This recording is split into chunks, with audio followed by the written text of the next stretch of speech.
Once, she was a sliver, a whisper of silver in the black sea sky, a wound with no scar.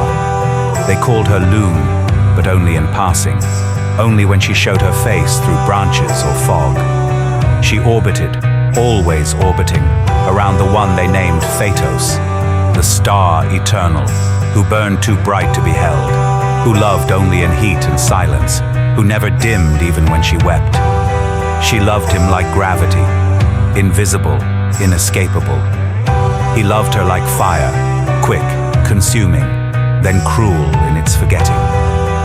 And so on the longest day, when his pride stretched highest and cast no shadow, she stole it. Not all of it, just enough. A curl of gold, a flake of flame, a trembling breath he exhaled without noticing. She hid it in her marrow, let it smolder behind her ribs. It sang there, low and sullen, but it sang. Phaetos searched, oh yes, he searched, but stars are blind to small things, blind to longing made quiet. He screamed his light across the firmament and thought himself tragic. But Loon was not tragic.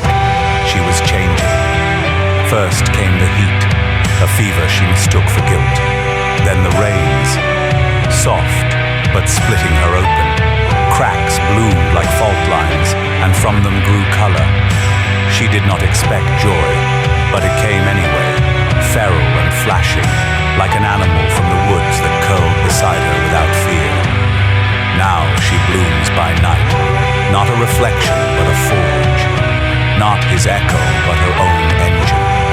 She no longer circles, she spirals, and the world watches her not because he shines, but because she does. This is how it happens. You take a little light you were never meant to hold, you plant it inside your shame, and you wait until it grows teeth and a name. You call it yourself. The sun lingers, not lazy, but watching. A golden eye, half-lidded, half-mad. It burns longer today, high and heavy in the noon sky, like a secret held too long. Beneath it, we shed skins, not with grace, but with grit, peeling back the rot of what we endured to see what still breathes underneath. This is the solstice spell, whispered sideways through cracked lips and sunburned teeth, offered not to gods, but to whatever survives the heat.